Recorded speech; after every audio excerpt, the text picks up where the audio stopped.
do my job, my part. You know, I know my position. I know that I still gotta work my way up. You know,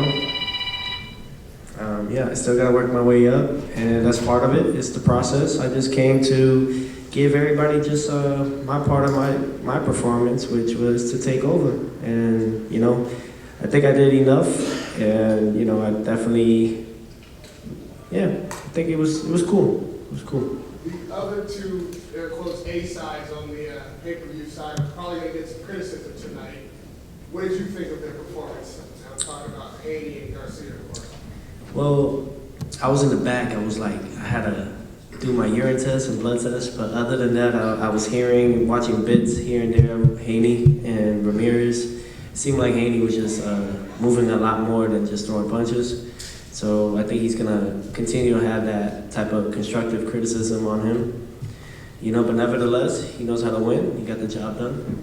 And then for Rolly and Garcia, congratulations to Rolly Romero. He just won, big upset in Times Square. And I think that was great for himself. He said that he'd been feeling great at 147, and he showed that tonight. Last one for me. I have to say you're the star of the night, for sure. You think so? That's what I've been telling him, man. This has got to stop already, man. What's your conversation with His Excellency going to be like tonight or in the morning? I don't know. I think that, you know, it's just a good job. You know, I just came here just to defend my titles. You know, defend my titles and go out my way to the horizon. You know, I'm excited. I'm happy. And to His Excellency, he did a great job with Times Square. Phenomenal job with New York. He definitely presented exactly everything he wanted to, and I hope everything turned out the way he liked it. You know. Congratulations, Keith. Thank you. Teofimo, congratulations on your win tonight. What's up, Keith? How you doing? Doing great, man. Doing great. Just another day. How does Rolly winning the main event maybe change your options in the sense that now he's a player in 147 pounds? Yeah, I don't know. It's up to my team. It's up to everybody. You know, I think Rolly definitely still mentioned early in the press conference that he still wants to see Garcia and Haney fight regardless. And it's up to him, man. At this point, I claimed who I want to go after. That's Jerron in his boots. Many people would think I'm too small for that. You know, but it's not about who's the smallest. It's about who's the smartest And the fastest. And I think that I have all the tools to reclaim 3 divisions of a linear world title. Have you gotten any sense from Jerron and his team that he's willing to fight you next? I know it was discussed earlier. I mean, I have that champion mentality, as you can see here on the table. So I think if he's a champion like he says he is, and he got his first, you know, Ring Magazine world title, I think that he's definitely looking forward to defending it. So yeah, I would hope so. Yeah. Yep. Yeah. TeoFimo.com. Teo, you looked incredible in the ring this evening. Still at 140 pounds, everybody had a lot of energy. Yeah. Do you see yourself moving immediately to 147 pounds to challenge Boots?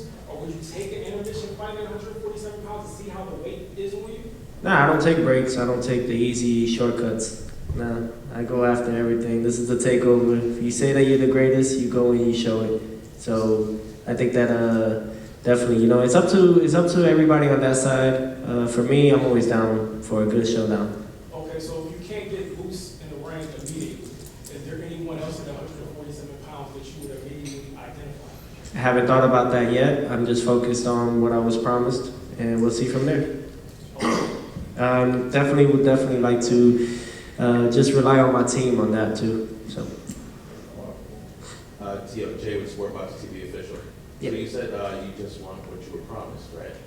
What is that? Was it Jerron that said you were promised? Well, it's not like, so to speak, promise, but things that I was just told. You know what I'm saying? But things go always You guys change. are going to hear that Yeah. in the early future. Yeah, so I think there's plans for everybody, and obviously even like tonight, there was plans for what was gonna supposedly happen, and things changed for those fighters too, that, you know, shared the ring with my, how can I say, with all of us. So yeah, man, don't want to really put words in His Excellency's mouth. However, it's just these are game plans and things that we're trying to set the tone for the next generation that's coming up. Okay, and hypothetically, if you can get Ron Lucenis on your next fight, Richards and Hitchens was interested in fighting you. There's something about those that you want. Is that something that you would like to bring to Brooklyn?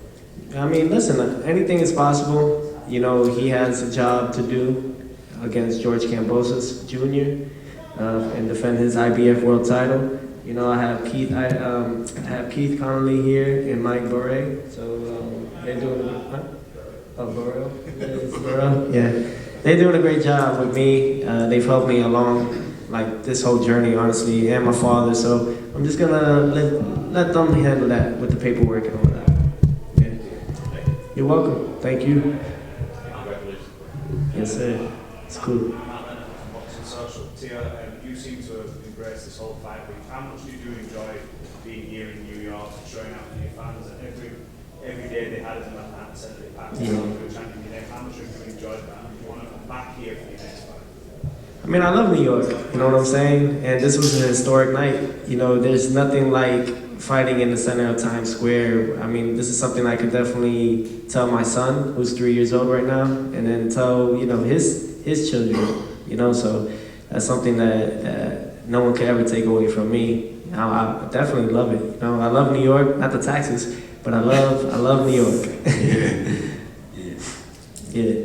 Especially coming in with a cab, you know? Yeah, You know, that was the most important one. You know, I don't know where they got the Batman thing from, but I think coming in a taxi cab, you That's know, old school. in one of the old school taxi cabs was one of the best things that, you know, could have happened for him. I think they should have just left him up there in the roof. I mean, he would have stored up the crowd, it would have been crazy. But, you know, that's the way it is. They don't, you know, they don't allow us to do a couple of things, and so they're always on top of us. But like I tell my son, you know, it's better to just, you know, be strong and take everything and work hard for it than just be given. You know what I'm saying? And it's a big example right now with everything that's happening. These fighters are not taking things seriously. You know what I'm saying? They're getting all these things given to them, and they don't earn them. So this is what happens. You have to stay in the gym. Being the only world title defense on the card and opening the card as a world champion, do you take that as any disrespect? Is that part of your statement tonight? No, not at all. Not at all. I gave up on fighting the business. I'm gonna be honest. I gave up on it. I'm the greatest, honestly. I actually inspired a lot of these fighters that are now undisputed. I inspired a lot of them, women, boxing as well. I think that I'm just one of those guys that have to, I'm the guy that's gonna take the whips and the lashes, and that's fine, you know, as long as it's paving a better way for the next generation. And I think that's what we're doing. You know, that's what I'm doing. That's why I told my father, I could care less. You know, tonight was a great night, don't get me wrong, but just another win. Doesn't feel that, You know, I always tell him, you know, Doesn't feel being that. first is always good. Because then you see It's- the emotion of the crowd I gotta- dying out. Because we put up a great performance, and then all of a sudden, I gotta say though, you don't see nobody look, screaming. I think this is why people don't understand greatness at its finest until it's gone. It's because of the amount of adversity and obstacles you have to endure going through this road. It's not easy. These I've earned them. Nobody has And- this. And no, but At let me 20, explain. 27. Nobody. You know, and this is the thing. I'm learning to just be one with it, one with all of you guys. I know you guys have to put out there that I'm crazy and stuff, and that's fine. I am crazy. It's crazy to freaking fight in the center of Times Square amongst all of you, of course. However, this is what greatness is. Seeing what you could do, and I'm just trying to inspire. Radio Raheem, I'm just trying to inspire now. Exactly. I think growing up now a little bit, you know, there's no need to battle something that is inevitable. So I just gotta find my path and my road. And that's why tonight, I am the best fighter of the night. However, congratulations to Rolly Romero and kudos to Devin Haney coming back, you know, from From suing. You know? Yeah, you know, we're doing things that nobody's doing, and everybody's just like, can't believe it. He's not even in his prime yet. I mean, he showed you a little bit of what he could do. You know, we need a lot of things to work on still. Sure. And, you know, two-time lineal champion at 25. Crawford just did it at 36. So, you know, I gotta say it, man. It's just the truth. And so we still have a lot to give to the sport, and we just want to be humble, you know? We just, you know, we I don't... think, look, all of you guys are helping us, truthfully. You're not really hurting us no more. You're helping us. You're helping us to be okay with the hardships. It's okay. I did it quick, my bad. God gave me the gift to do it better than everybody and look better than everybody.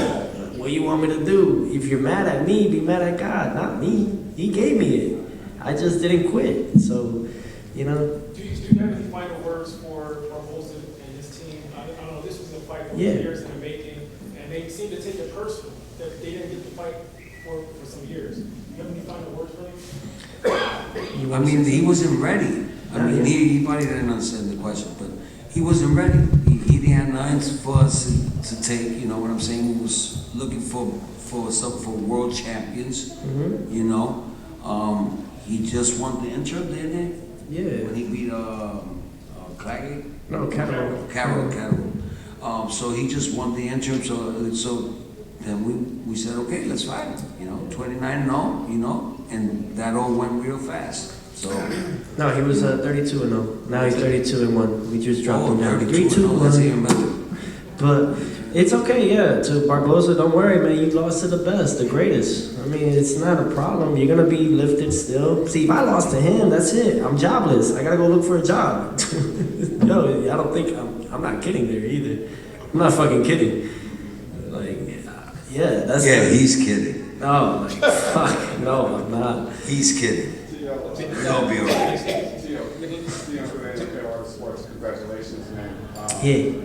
You know, Bill Haney says that Devin Haney is the youngest undisputed lightweight champion. He looked horrible tonight, by the way. Yeah. Well, obviously, you know, you had the issue with the super champion and all that, but you know, I told you before, I believe you were first two-time lineal undisputed champion. I mean, is that maybe something you want to clarify in the ring with him? Maybe that so, I'd say this. No. He is the youngest now. I was the first. They did it with Canelo. So, wait, hold up. I was the first youngest, and I was the first youngest. Not only that, but the first lightweight to do it in that division to become undisputed in the Fort Bell era. All they did was just copy and paste for Devin Haney to do it. No problem in that. Kudos to him. You know what I'm saying? It's just how do you perform afterwards? What is the aftermath? You know.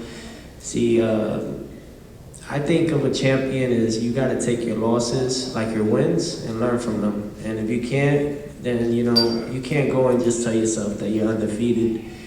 You're going to be fighting like how you fought Jose Ramirez the whole time. You don't believe in yourself. You could lie to everybody. You could lie to yourself. But when you're in that ring, the ring is going to tell you everything you need to know. And that's boxing for you. But I could care less, man. Accolades anymore. I remember watching Kobe Bryant, and he won so many titles, so many championships, MVPs, all this, and he realized he's never gonna get his way. So I'm just taking one book from him, or at least a page, to learn that I just gotta inspire. See how many people I can affect in a good, positive light. Because I don't know, I pissed a lot of people off on my rise, and still am. It's pretty cool. Jose with FightHype.com. You know, a lot of fans at ringside were talking about how humid it was and how weird it was to be out during the day. When you entered the ring, the sun was still out, and when Ryan fought, the sun had set. So just physically, did it feel different in there with the humidity and just the sun being out during the fight? No, man, you're a fighter. You got to fight through all of it. I don't understand the whole idea of, is the weather fine if it's not? I was hoping it was raining, you know? I wanted to have that type of intense battle with somebody, you know, where it's raining outdoors and it's quiet, or, you know, it's you gotta prepare yourself for the worst. You know, you can't call yourself a fighter. I don't know, man. I think, I really think, man, a lot of these fighters are pampered. I mean, Yes, exactly. to a lot of you guys, like, I was the guy that was supposed to fight and represent Team USA in the Olympics in 2016. I got jobbed. I got robbed from that. You know, I got stripped since the amateurs. It's been happening since forever, man. I think that it's never We're used gonna to end. it. We're used to it. I'm getting used to it. It's never gonna end. I'm happy, like, but the win is not it's not the same. It is the same because, you know, I told him, see, he was a little kid. I said, listen, man, you remember when you used to want to see Floyd, you went crazy when he held your hand and you started running and you just wanted to pursue your career and you just wanted to keep on boxing. That's what he's doing to a lot of these kids. And those are questions that you guys should be asking, you know? How, first of all, how we did the game plan, how we was able to stop Barboza's from doing what he does to everybody else. You know, those are the questions that you guys should be asking. You're not asking that, you know? Because they're only asking you questions. They don't asking me questions, because I'm the trainer, and they're not asking Milton no questions, but he's the trainer. So you guys got to do your job better. You know what I'm saying? I'm not Constructive criticism. dissing you guys, but I got to say the truth. How did we beat Barboza's? And you know what? You're never going to find out. Oh, you gotta love it, man. Dynamic duo. We got Milton LaCroix right there sitting with you guys, and definitely someone that I started with. You know, he helped me a lot this camp as well, keeping me back to being smooth, slick, defense as well. You know, just all of those things, the jabs. We didn't stop. You know, I could have went 15 rounds with Barboza. I still want to push that, at least 13 rounds or something. You know. Want to die in the ring one day, you know, so, you know, but like, no, because you die for what you love. I love what I love, man. I love boxing. But any more questions? Theo, Crystal Boxing and Barbecue. So you had the performance of the night. Do you now feel like you should be the headliner every single time? No, not at all. Nah, man. We don't care about that. I care about the more money. There you go. Give me more money. Let me tell you something. You keep on pushing, and pushing. That will come. Fight of the night, give me 10 million more. There you go. You know, that's all. We wanted to fight to Terence Crawford, everybody laughing at us, you know what I'm saying? I ain't gonna lie, Crawford and Shakur were cheerleading for Barboza the whole night. I was hearing them. And I don't know about Clarissa Shields, man, because she was like trying to annoy me. And so, not annoy me, but ignore you, avoid me. You know what I'm saying? So they They just want him out the game. It's not gonna happen. Everybody wants me He's got out the there. fastest. Everybody's a clique. Everybody's a clique. So everybody's a clique to try to take him out. It's not gonna happen. He's got the fastest hand in boxing, the best IQ. I mean, ain't nobody been seeing nothing like the way he moved tonight. You know, a Pernell Whitaker type of movement. I was watching it this morning. I mean, it was crazy. I was watching Aaron Pryor this morning. We gotta entertain the crowd. It's entertainment. I mean, that's what the little kids like to see. You know, like, you know, Mike Tyson. I mean, everybody liked his knockouts. You know, Pernell Whitaker. Everybody liked his slickness, the way he couldn't get hit. You know, so we just put all those things together and become a better fighter. With this finance that I got for this fight, I think I'm gonna open a gym finally in South Florida. Not in Miami, because we respect Mateo and Boxar. Boxar gym is amazing and dope, but somewhere a little bit up north, like Fort Lauderdale. I think I'm gonna take my time and my talents to Fort Lauderdale and build my gym over there and have that, you know, have all these belts hung up, you know, in that gym and create a good avenue, and not just to make money, that's too simple, but to help others get out the streets, you know, and inspire them to know that they could do it too. One thing I wanted to say, this would never be happening if it wasn't for Mike and Keith next to us. Thank you. I saw the vision. I told my son, I called him, I said, listen, what do you think about these guys? And he said, yeah, I think I like them. And here we are, you know. So we got to give a lot of props to them, a lot of props to his mother, because he wouldn't be here without her. Yeah. You know what I'm saying? Yo, my mom, I love my mother, man. I gotta say, I love my mother. Yeah. It's crazy. It's cool Yeah. times. Yeah. She never seen none of his fights, So, only on TV, you know. So, you know, I had to call her right after the fight because she goes great. all right. Yeah. But I mean, any other questions? If not, we Last have to go. words? What's up? Yeah, it's Kevin Garcia with FightHype, Teo. You know, and I kind of got in here late, but I wanted to ask you just, how do you feel about, you know, being the fighter who stole the show tonight? Devin and you know, Ryan, unfortunately. Devin got the win, but maybe not the way he wanted to, and Ryan obviously lost. So what do you think about being the guy who stole the show? Like you said, your fight would. This is God's plan. He's doing it all for me. I'm just following it, you know. I'm grateful. I'm not gonna say that I'm not, you know, or I'm not gonna embrace it like it's not a big deal. But you guys should have already known this by now. It's cool. It's a cool time. Cool event, man. It wasn't as big as I expected it to get, but it got bigger throughout the rounds and the night. So it was awesome. One more thing before we leave. I just want to say, you know, say hi to Bob Arum, Yes. one of the greats. Good You job. know, we still love you, Bob. You know, Yeah. give us a call. Absolutely. We love you, Bob Arum. Thank you, actually. You promoted many fights, tremendous fights. Your legacy will live on, just not with Todd DeBuff. All right. Yeah, just get rid of your team, except the matchmakers. Saquon Jones with the boxing place. What's up, Saquon? Great show tonight, Teo. It was a lot of commotion going on after the fight, and I didn't know if you got a chance to hear pigeons screaming at you from the outside of the ring. Can you talk about how, if you heard it, first of all, or, you know, what do you think of that? I heard it, but from down there, because that's where he belongs. You know what I'm saying? We stay on top. You know, these guys are still trying to, climb up that mountain. You know, but good luck for him against George Kambosos Jr. And may the best man win in Madison Square Garden at the theater. What is it? June 12th? June 17th? 14th? June 14th? I might attend. Who knows? One more thing. I'm an older guy, so I'm not sure if you ever heard of Emmanuel Augustus. You would. Of course. The drunk master. Did you take some of his moves out? We actually worked with him. Oh, nice. Yes. I used to watch him on ESPN. I swear you look just like him sometimes. Yeah.